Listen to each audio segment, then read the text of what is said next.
There's a multi-billion-dollar black market hiding inside your favorite games. No, it's not on the dark web or malware. It's right there for all to see on Steam, in Fortnite, even in Roblox. Criminals are laundering millions using in-game items like skins, V-Bucks, and NFTs. And the worst part? Most gamers barely even know it's happening. Before we dive in, let's just be clear. Money laundering in gaming doesn't just occur on a single platform or type of game. It happens across the board, with each ecosystem featuring its own unique vulnerabilities. And if we were to go through them all, we'd need to partner with Netflix to bring you a 6-part docuseries just to scratch the surface. But broadly speaking, most will fall into one of two categories. Traditional games that were never designed for trading or finance, but where secondary markets popped up anyway, the likes of Counter-Strike and Fortnite land here. Then there are the games where user-generated virtual economies form a core part of the overall experience. Think Roblox and various NFT-based games.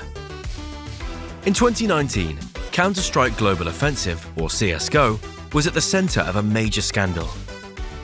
In the game, players earned loot boxes containing cosmetic upgrades, some of which were extremely rare and can sell for thousands, but had to buy keys from the in-game marketplace to open them. Since both boxes and keys could be traded for real money using third-party marketplaces, criminals saw an opportunity and stepped in.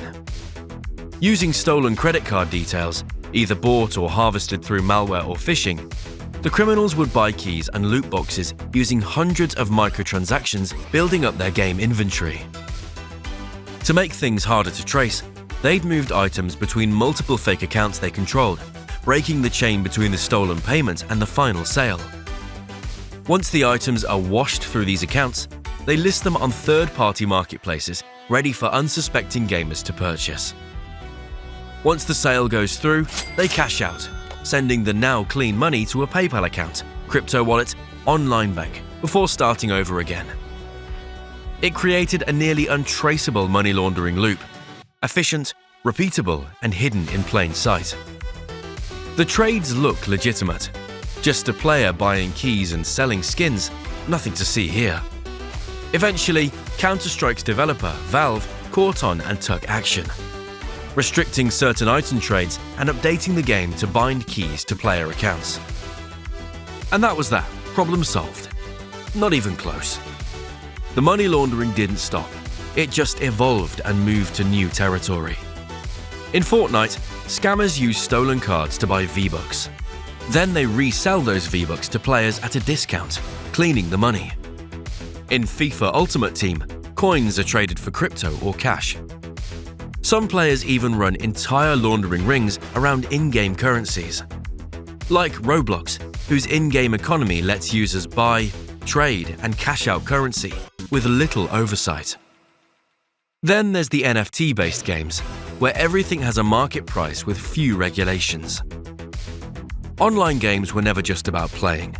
Spending money to customize your character was part of the experience and the developer's business plan.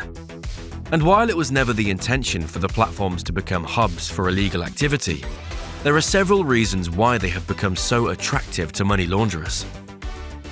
Most games don't know who their users really are. Registration, for the most part, can be done with as little as an email address. High volume. Millions of daily microtransactions hide suspicious activity. Global access. Anyone can trade with anyone, anywhere. Real value. Items, coins, and skins are worth real money. Little to no financial regulation. Despite millions changing hands daily, online gaming platforms are not held to the same standards as banks or online casinos, so they avoid similar scrutiny. Banks, betting sites, and online casinos require valid photographic ID upon account setup and use advanced anti-money laundering systems to spot money laundering patterns across millions of global accounts. Gaming platforms? Not so much. It's the wild west of digital finance, a money launderer's dream. So, if they are aware of the problem, why don't gaming developers stop it? Well, some have made changes. In 2019, the creators of Second Life started requiring players to verify their identity using government ID. But they're the exception, not the rule. In fact, most gaming platforms don't even require basic KYC or Know Your Customer verification upon sign-up. No ID checks, no age verification. Players can sign up with as little as an email address and start spending, start trading, and cashing out. This is a big problem, because without basic KYC in place, there's no way to know who's behind a transaction, and if you can't identify the user, it's game over before it's even begun.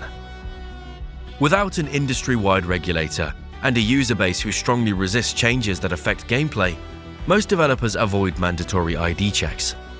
They claim it could frustrate gamers, harm their in-game trading economies, which bring in significant revenue, or push players to leave for platforms with fewer restrictions.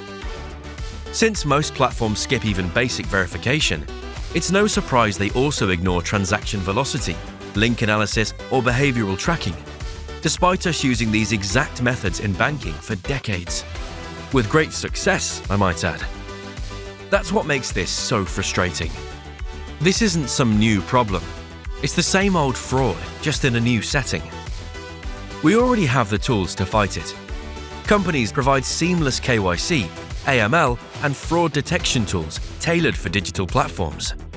With a few tweaks, platforms could flag suspicious item transfers regardless of transaction size, use risk scoring to detect mule accounts, apply behavioral analytics, set KYC thresholds for high-value players. It's not about killing the fun. It's about finding the users who abuse the system and stopping them. Something Sumsub already does for fintech and crypto. Online gaming has surged since 2020, and governments are finally starting to look at targeted regulations.